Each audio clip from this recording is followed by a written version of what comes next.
Welcome back to another episode of Beer and Ball. My name's Andrew D'Agostino. That's Brian Gross. And today, we're going to talk WBC and Cincinnati Reds, my man. First off, Brian, how you doing today? Good. And for anybody wondering, I have terrible allergies, so I needed a nose strip. My nose is so stuffed up, so sorry about that. But I know this is gonna look weird, and I'll probably get clipped, but that's all right. Yeah. Hey, dude, we're getting engagement on X, so I Yeah, might have to use you for a meme. gotta be But able to breathe a little bit, you know what I mean? yeah, yeah, But exactly, I'm doing man. good. How are you, man? I'm doing good, dude. I'm excited for this USA Mexico game today. Obviously, Yes. big implications. Means a lot for both sides. We're gonna break it down in a little bit. Um, but yeah, man, that's what I got on my plate in this show. Love this show. Love doing it Oh for you. yeah. Yeah. Let's go. Hey, but before we start, question of the day for y'all in the chat and whoever's watching the video or even on Spotify, whatever you got. Should Tarik Skubal be able to pitch in the 2028 Olympics for the United States? That's the question of the day. And Brian, first we're going to start off with quick news. Andrew Abbott, all-star lefty for the Cincinnati Reds, has been named the opening day starter for against the Boston Red Sox on March 26th. This is going to be the first time he's ever started on opening day, so a huge honor for him. Last year, the Reds were 83 and 79, snuck into the last wild card spot, and then got bounced by the Los Angeles Dodgers. Didn't really stand a chance against them. But Brian, with the NL Central and how it stands right now, I wanted to have this discussion of how it stands right now, who you'd pick to win your NL Central, and how do you think the Reds will finish this year? Yeah, for my pick, I'm always gonna go with the Brewers. Death taxes and the Brewers winning the Central. It's kind of like the Tribe in the Central and the AL. Um, Reds, I think they'll be similar to last year, 84, 85 wins. Abbott's a stud. Congrats to him. Cincinnati Reds opening day is always a huge honor. He had a great year last year, like just over a 1-1 whip, 150 Ks. Believe he was an all-star if I'm not mistaken. Yes, Um, sir. Yep. and yeah, just had a solid year. Kind of showed what he got. He's still young, 26 years old, so he's so much room to grow off of this. Under a 3 ERA as well. I see him 84, 85 wins. They're a fun team. I just don't know how consistent they're going to be in those tough months when they really have to dog it out. They still have a lot of young guys. I don't really think they I don't think those guys are making huge steps forward. Um, you know, Suarez coming back is huge. I do love Sal Stewart. I think that's a great poll that you added in here. I do love Sal Stewart, but I just don't see enough on this team in a really tough NL, like just a dog fight of an NL. And especially with like teams like the Pirates getting better.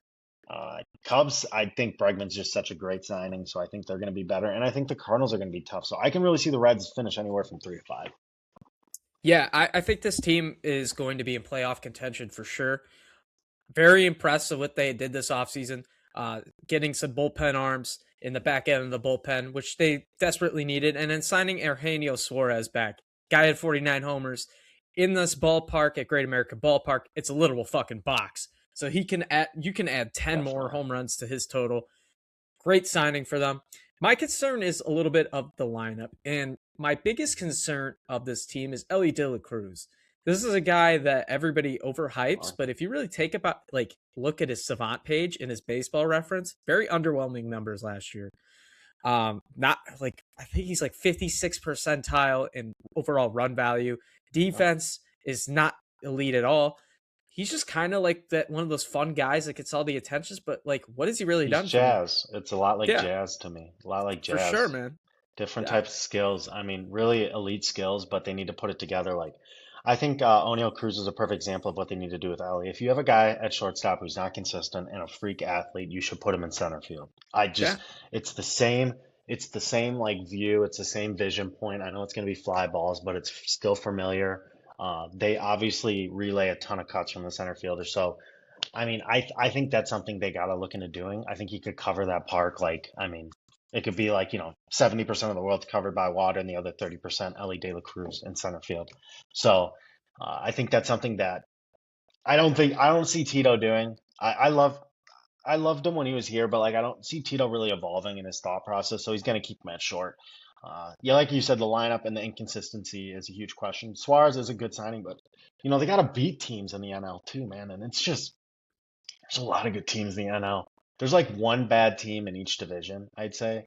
Two, I guess Marlins and Nationals, but like they're so deep. Like it's a lot like the West and the NBA. It's just a lot deeper.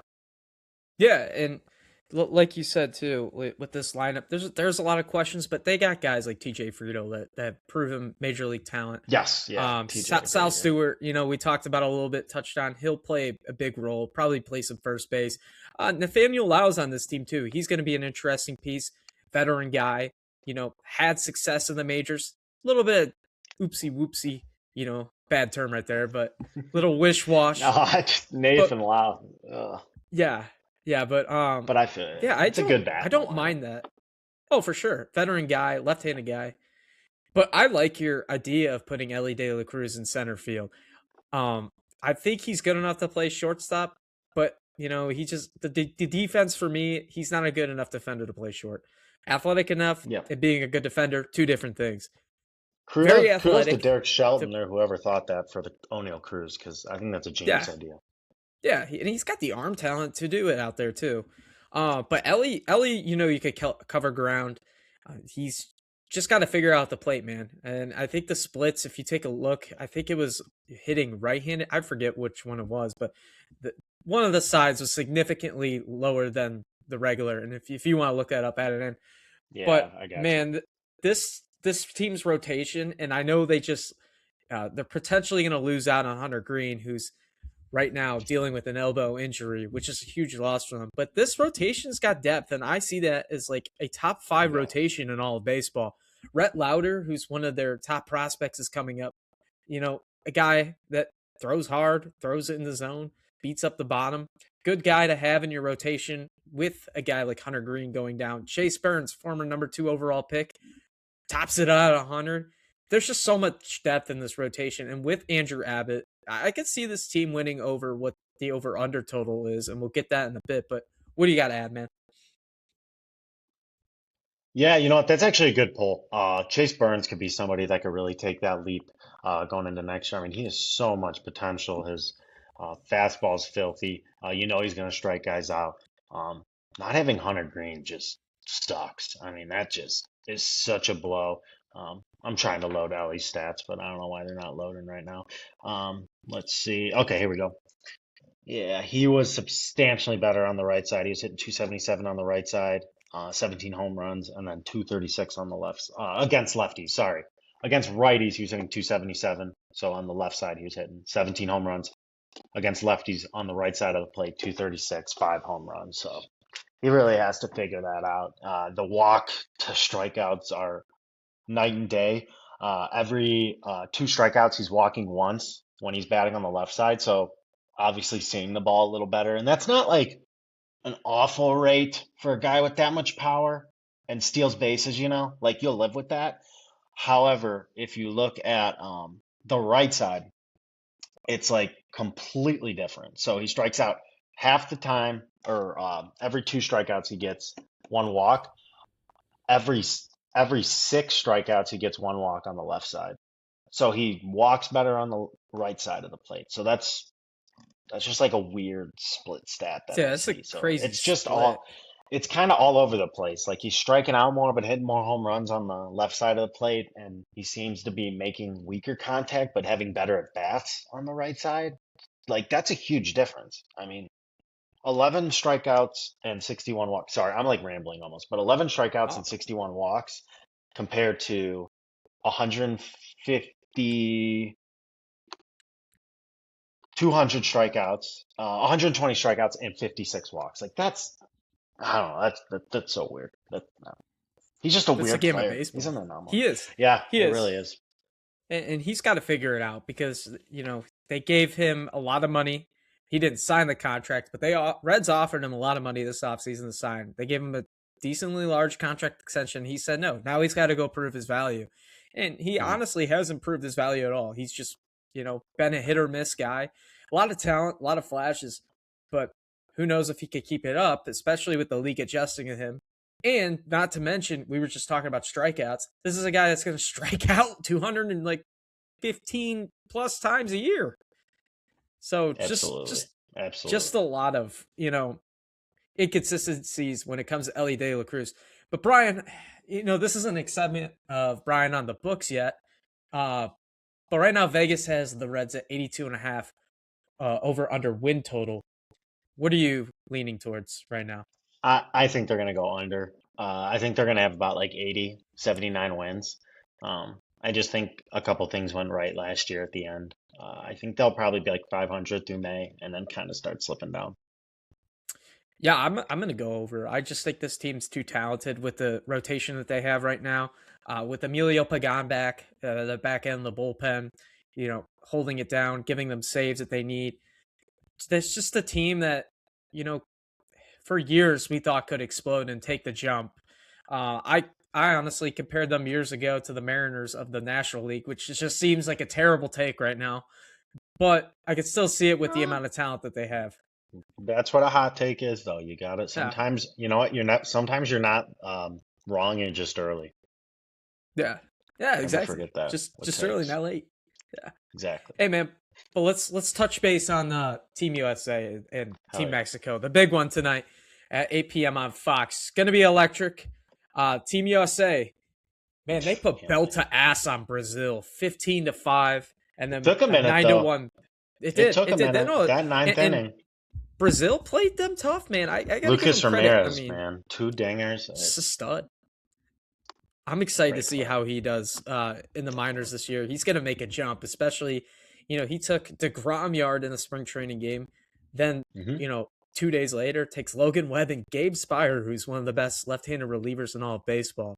So watch out for Lucas Ramirez, everybody, here on Beer and Ball. If you're a podcast, or not, prospect watcher, look out for Lucas Ramirez. And man, I just want to say, I know Team USA beat Great Britain 9-1, but I was not very impressed of how they swung the bat at all that game. It really took them a while. They had a lot of chances to score. And Great Britain's defense took away a lot of hits, but still the at-bats to me didn't really impress. I just want to let's talk about that game real quick. Yeah, I took a minute. Pitching was terrific, obviously, but I expect that against the pitching. I didn't think had a great performance the first game, but second game did all right. But for the most part, it's just the bats are cold, man. We're not barreling anything. Gunner's hitting the fucking dog shit out the ball, though. I'll give him He's that. got Hunter's, yeah. Well, I don't believe if I saw what they projected, I don't think he's in the starting lineup. I think it's Bobby. But I mean, Gunner's hitting the dog shit out the ball. Judge besides that home run, he's been we need to see it out of Bryce. Kyle Schwarber's been good. But this is the game. We cannot go into number 2 spot in a semifinal. You got to beat Mexico. You got Italy tomorrow. You can't mess around and lose this one. You never know what's going to happen with Italy tomorrow. Like, God forbid you go 2 for 2 and you miss out on the semi. So, got to come out swinging. Get runs in no matter how you can. I think Skenes is going to be money. I love the note you put in here. Like, the Mexican hitters love to chase. So, Skenes is going to be having that splinker ready to go. And I'm sure he's got some other fucking crazy concoction cooked up. So, I'm sure your thoughts are similar, but tell me kind of what you're thinking going into this huge Monday Night Baseball game tonight. Well, they got to jump out early, and especially the way that they started off against Great Britain.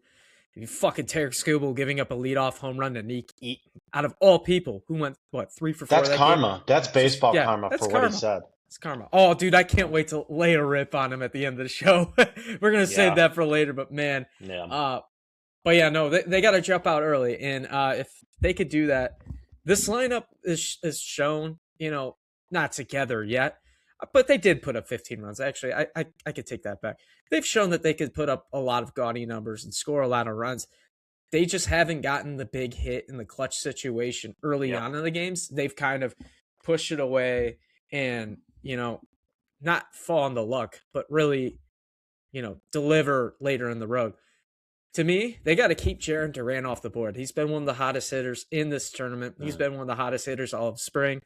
If they could keep him and Arozarena off the bases, they got a great chance to win. And I think we'll make the predictions in a little bit, but Team USA kind of on paper outmatches this Mexico team, but we can't underestimate them, man. I mean, just absolutely bash Great Britain 8-2. It was a close game at first, but they really pulled away late. And then, my God, dude, Team Brazil just getting fucked all Poor tournament team, long, 16-0 yesterday. It's just total domination. Dog walk. Just yeah, I mean, But they're playing their hearts out. I got to give them credit. They do a lot more for me than Great Britain, in my opinion. But yeah, Great Britain's all talk, no walk. I mean, Jazz Chisholm saying to shock the world, just to go 0 for 4 with 4 Ks. But man, the key to winning, Brian. Oh, go ahead. Key to win. Oh, no. I think this is exactly to that question. That's a perfect question. I think we could see the bats wake up. I mean, looking at the stats, we only have we have a ton of walks. I noticed, like, fuck ton of walks. Yeah, we only have 5 guys hitting over 300, and one of them's Ern, who only has 3 at bats. So I wouldn't mind Ernie getting. Bryce Trang's hitting well. I know that's your boy. And then Schwarber, Roman Anthony's getting hits, but the Breggs, the Harpers, the Judges, the Bobby Witts, Buxtons, Raleigh.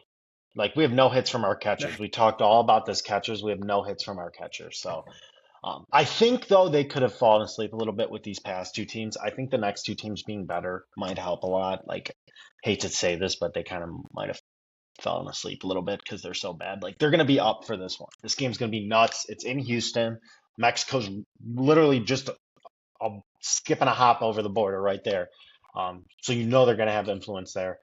Houston has Mexican influence already in the city. San Antonio, people San Antonio's going to come up. It's going to be an electric atmosphere. Great ball game. I think it's probably going to get the guys going a little more, especially like a Judge. I could see a Judge early bomb or something like that. But the pitching is going to be, Skenes is going to set the tone.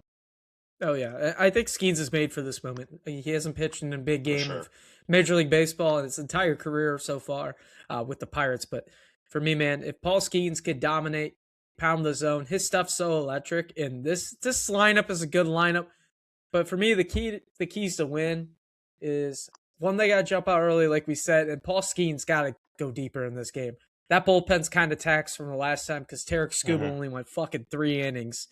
Just fucking, I mean, after giving up the home run, but just being an absolute pussy. Just by opinion. Simple, dude. But it's ridiculous with him. Yeah. But I mean, I just gotta say, man, TeamUSA's heavy favorites. That right now the money line is -450. Mexico's run line kind of popped out of me at +3.5. I think this is gonna be a tighter game. Yeah, I think it's a tighter game than people expect. Again, Mexico beat the United States 3 years ago. That doesn't matter. Completely different teams, but historically speaking, they play the United States tough. They've been competitive in this tournament. They've made it deep in this tournament. So that 3.5 to me, Brian, is too big for this game, especially with, I know Skenes is going, but that bullpen's taxed after that Great Britain game. So I just want to get your thoughts, and then we'll make our picks. I think, I don't know. I go both ways. So I think if I had a gun to my head, I think Mexico is too good of a team. I think they're going to keep it close. But I'm looking at their starting pitcher Beretta, and they're probably going to have a bullpen game. I mean, if they can shell into him early and give Skenes a big lead, I could see it happening. But I could also see us blinking, and it's the top of the 7th, and it's 1-1, and we're like, fuck, Munoz is 2 innings away. I could so see that too. So if I have to go for my prediction, best bets or prediction, or kind of both, would you say? Either one. We'll do both. Do both. I'd say, take the 3.5 Mexico. I think it's going to be 5-3. And then I would take, Team USA. I think Roman Anthony's going to have a hit. And I think, who's my home run of the day? Bryce Harper. Kirk. Bryce Harper. Alejandro. He's a great ball player, though. I say that, but he is a great ball player. Dude, he is great contact, no speed, but he could play some good defense. He runs, though. He runs. He hard. He does. Yeah, man. I'm thinking that 3.5 too, but I think I'm gonna parlay for a fun one, Team USA money line and a Kyle Schwarber home run or something like that. I like that. I think I like the USA in this game because of PaulSkenes. PaulSkenes is a competitor. This dude's wanted to pitch in this game forever. Hell, I got his jersey back here. So Hell yeah, good that's either pull. going to bring, I'm going to either get flamed for that or, he's going to ball out. But And we haven't used Mason Miller yet, too. That's a huge. We haven't used Mason Miller, and he's definitely going to be using this game because you can't go 3 games in this tournament without using a top reliever like that. For sure. But for me, I'm going 6-2 United States. I like this one. Yeah. And man, we're gonna jump it. Actually, you know what? Did you do a home run prop? We'll do another home run prop. Why not? Yeah, I'll go. I went Bryce Harper. So then I'll go. Yeah, Schwarber. We'll go with the Philly boys. Schwarber, and I like Schwarber and I like Harper. I'd like Harper because he was talking to the media about it and he kind of like played it off. The Olympics are better, so I could so see him just going yard. Yeah, I did see that. I don't know. Are the Olympics better? Because I don't think the league's going to pause. Yeah, I don't think the league's going to pause games being played so those guys could play in the Olympics. I like the WBC better. I think it's actually I think it's better. More fun and electric. But I think Olympics is made for amateurs, and it's also the sports people don't usually watch. So it's kind of nice having like the world, perfect example. What's bigger? This is a perfect example of what's really bigger. What is bigger, Olympic soccer or World Cup soccer? World Cup soccer. Boom. That answers the question. So Bryce Harper's wrong because that's the biggest sport in the world. So that shows you what's more. But honestly, let's talk about a dude that we brought up earlier. It's driving me nuts. Okay. You're eager to get to this topic. Tarik Skubal. Yeah, I need to get to this. Oh, do you have any other home run props? I saw. No. Let's cut to it. Let's cut to it. Yeah. Tarik Skubal. Okay, so he will not pitch again for Team USA. He tried to do this thing where he's like, "Oh, this is the hardest decision of my life." You already made your decision. You weren't going to go back on it. You needed 5 weeks to prepare for anything anyway. Honestly, when he probably has, that time with his girlfriend or his wife, he probably takes fucking 5 hours to get ready. He's a fucking head case. I'm so sick of Scott Boras, guys. He basically has said he will not pitch for Team USA again in this WBC. So Andrew put the question in here, will he be allowed to pitch in the Olympics and this whole thing? And I'll tell you, man, I think this is just to make it even more about yourself and make a LeBron decision about it is so childish. You made your decision. Lay in your bed. Don't be mad because you gave up a home run. You still had 5 Ks and 41 pitches. Wasn't the worst outing ever. I just don't understand this guy. The more he gets into these big moments, it shows me that he's just not the best pitcher in the league. And that might be me being salty, but I said it with the David Fry crap. I mean, I love David Fry. I never want him to get hurt. But if your pitcher melts down like that, I gotta he's obviously in his head 24/7. He had the whole fuck you to the Cleveland fans when it was out of character.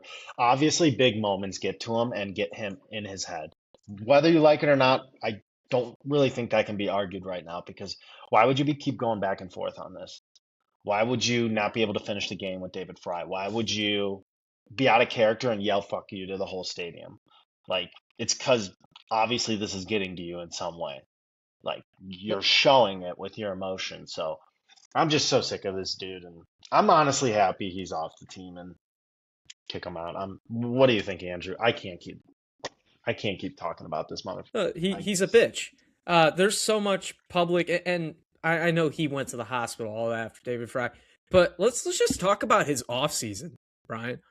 This is a guy that waited to the last minute to sign his arbitration contract. There was a whole thing of the Tigers, they didn't offer him a long-term deal. Well, I wonder why. Because Tarik Skubal's probably wanting $400 million. And I want to say this to the people out here listening to us.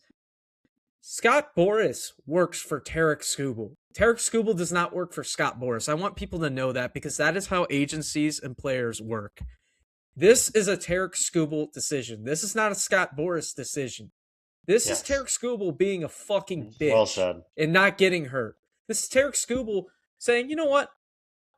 First off, why would you even join the tournament to pitch against Great fucking Britain? Out of all the teams. If you're going to be a bitch like that, go against Brazil's bitch ass.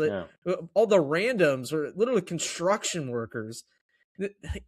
I'm so sick of this dude. I mean, Even if no you have a pitch loyalty. limit, I Yeah, understand. It's like, but God, man, like, give us one outing. Why can't we use it in the playoffs then? Why can't we use it in yeah. the No, why knockout can't you just rounds? come out of the pen? Like, Yeah. get your work in. Oh, well, I couldn't be set up for my opening day start. No, dude, you get 8 days rest. What are you talking about? What the fuck are you talking It's about? Like, and he he's gonna wasn't get even 8 days. guaranteed to pitch that late, so No, no. It, this again, this is just a selfish bullshit. I wanted to continue. No, no, you didn't. You could say all you want, but like the thing is Tarik Skubal cares about Tarik Skubal, and I guess this is selfish of us to say that, but really it's not because we want to win as the United States, citizens, as fans of this team, we want to win. I'm sure he does too, but to a certain extent, like, wouldn't you just think about this before entering the tournament? Why would you even come in? yeah. And the whole back and forth decision thing really pissed me off. Like, make your decision and sit with it. That's unfair to the guys that are getting ready every day to get ready to pitch, get ready to go. Um, it's fine if you didn't want to play in this. Like, there's a lot of guys I wish could play in this that didn't. But at the end of the day, it's just a selfish move. When you play for your country, this is what soccer guys do better than anybody. It's bigger than you at that point. It is like it or not. Oh, it's cheesy. He makes a lot of money. It is what it is. So if you're not about that, then respectfully fuck off. I literally said it about the NBA superstars. There's a ton of guys on that team that put their that put their roles to the side and did other roles because they played for a bigger picture. But that's why he won't be a champ, and that's why they signed Valdez, and that's why they have Job coming up. That's why they have the stuff Casey Mize. I really think the Tigers are better off almost looking to deal him at the deadline. I don't think it's they're obviously not going to keep him if they haven't signed him yet. No, they're not. They're not going to keep So him. at the end of the day, it's like I think they can take the hit. They're a good franchise. They've gotten themselves back. They have like him or not, I can't stand the motherfucker. AJ Hinch is a good manager. I don't like him, but he is. Um, and at this point, I think they're better off. There's a reason they went so hard after Frammer because I think they know he's going to be the ace after this year. And they have a lot of good talent coming up, but he's just not worth it, man. I just don't think he's a winner. I think he's a lot like Kyle Tucker. I just don't think these dudes are winners. There's a certain, like, Jose is a winner. There's a reason Jose wins. There's a reason other Harper guys in the wins. league, like, Guys like listen, Yeah. Harper, right? And as much as I love Mike Trout, I don't really know if Mike Trout's a winner, man. Like at this point, you'd think he would have put the Angels to the fire or done or switched a team or something. Like I respect dudes that try to win, and at the end of the day, it's not what he cares about. So there's a reason we respect guys like Skenes. That's why people are gonna fall in love with Nolan McLean when we get to the championship game. Yeah. I'm telling you, he's gonna throw a gem. They're gonna fall in love with guys like that because they're the ones playing. And you know what? These fielders are risking more, man. They could take a foul ball off the hand. They can Yeah. take a foul ball off the wrist. They could take a hit by pitch. They could slide into second wrong, ball to the face. Like, man, it's pitchers are just so pitchers are getting so fucking soft, man. I'm just as a former I mean I was pitched in high school and traveled for a fat minute, but um, you know, it's just disgusting what this sport has come to. We used to have like fucking dogs like Nolan Ryan, and now we have guys like Tarik Skubal. So great Yeah. pitcher, but just terrible attitude and approach to the game. Dude, you brought up a great point. You got me thinking when you were talking. The Tigers. They signed Framber Valdez. They already had one of the best rotations in all of baseball. Mm. This was before Reese Olson got hurt. Maybe they knew about him being hurt early on, but they know they're not going to get Tarik Skubal back. And I know for a fact the Tigers were listening to offers on Tarik Skubal. I don't think anybody wants him. There's too much stuff around him. Yeah. His whole personality is toxic. He's a toxic human being. If I don't care what anybody says about the whole David Fry situation. Oh, he went to the hospital and all that. If you watch how he acts, you watch his body language, him fucking pout when he gets taken out of games. Like, come on, man. There was no energy against Great Britain. I don't give a fuck if it's Great Britain. Dude, you're going out there for your one start and going home. Like, come on, man. Like, show some passion. Like, all these other guys, Harper, all of them, top step of the dugout. Kyle Schwarber, literally, I know he's a silent merchant, doesn't really talk a lot after he hits home runs, but, like, doing the little salute, getting your teammates involved. Tarik Skubal does none of that. None of that. You don't even see it during the season. When do you ever see him high-fiving with guys? You know, we've seen with, our top pitchers like a Shane Bieber, he's, you know, playing games in the dugout with guys, pushing around Jose, like that's what it's about. And at the end of the day, AJ Hinch creates that. It's not AJ Hinch. As much as I would love to say it's AJ Hinch that doesn't create it for him, I'm not gonna say that. He's just a weird fucker. He's just probably he's like a Garrett Cole. He's just weird. And Garrett Cole's kind of gotten better at it. He's just like weird, dude. And I think there's a reason people are just like, well, let's just go to free agency because honestly, at this point, somebody might just outbid him. And I really don't think the Tigers know at this point they're not going to do it. So they might just take the draft pick, but I don't know. Dude, I mean, I know that they're contending and they're trying to win a World Series, but Detroit's not really a small market, but they're kind of there. Like the willingness to trade him, and you can get. They need significant upgrades in their lineup. They already have pitching depth. They should have moved on from Tarik Skubal. The only reason they kept him was thinking they could have signed him long term, but he's kind of just shown you that he doesn't want to. And like you said, I don't think he wants to win. I actually think he's going to go sign like in fucking Anaheim. Biggest contract. He's going to go biggest contract. Yeah, sure. He's going to go biggest contract. He's going to get like $600 million.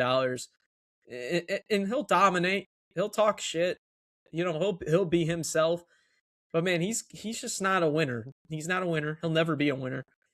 Look at his big game stats too. Watch how he pitched in the ALDS against the Guardians in the elimination game. Watch how he pitched in the elimination game last year against the Mariners. I mean, this guy is a complete choke job. We saw in the first pitch of the game too. So he makes everything about himself. We're here to let him know that you're not that guy, dude. You're not that guy. No. You're what, 2-time Cy Young Award winner? You're not that guy. I don't care. Bro, I'm telling you, going into this year, this might be the hottest goddamn take on the face of the planet. Well, first off, the top two pitchers in the world are Skenes and Crochet. I don't care what I think. Dude, yeah. I'll be honest with you, man. Gun to my head, I think Crochet's the best pitcher in the league. That dude's so what he does with two pitches. He has two pitches and he was a reliever. Dude's a tank. But I'll give it to Skenes just out of respect for everybody else. But Crochet, and obviously I've been gone over the Red Sox. I think Ranger Suarez is going to be a stud.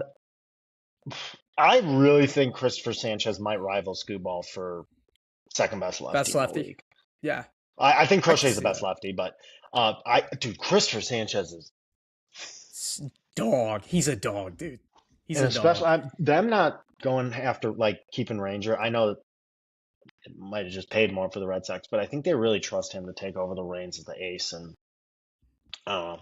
That's just a hot take. And I'm biased. I am biased, right? We don't like Skubal. We're a little biased. But it's not the same as Verlander. It feels different than when they had Verlander. I can respect Verlander for what he was worth, but I can't. And Miggy, I can respect Miggy. This dude's he's just genuine. Once he did this to the Team USA, that's when it really started pissing me off. When he thought he was bigger than the team doing two decisions. It's almost like I don't even want to talk about it anymore, dude. It's so frustrating. So mind-numbing. Yeah. No, last thing, because I'm just going to wrap up this show right there. We already touched on about Tarik Skubal enough. One thing right here, and you're going to laugh. Guess how much Tarik Skubal weighs? Oh, he's like 6'3", so 240? Yeah, okay. He weighs 240 pounds. You know who projected number 2 overall draft pick in the NFL draft? Arvell Reese. The Buckeyes. Yeah, Arvell they're Reese. The same weight. Glenville's own. Yeah, they're the same weight. Jesus. We're going to end it right there. Bro, but... No. You should have pulled up my favorite body comparison is Derrick Henry is the same size as Trump. That's genuinely that genuinely 6'4", 250 or something. Yeah. That just we'll end on that. Look up that. This is not a political take, folks. Just go look it up because it's just genuinely hilarious that they're the same size. And Derrick Henry's a much different body composition than Trump. So, but we'll end on that. Yeah. Hey man, but from Andrew, dude, that's crazy. He's that big. Sorry, buddy. Dude, I know. No, you're good, dude. You're good. Hey, great show. I know we rambled on, but we appreciate you guys for tuning in. Hey, from Brian Gross, I'm Andrew D'Agostino. We appreciate you for tuning in on Beer and Ball. We'll see you next time. Peace. See you guys.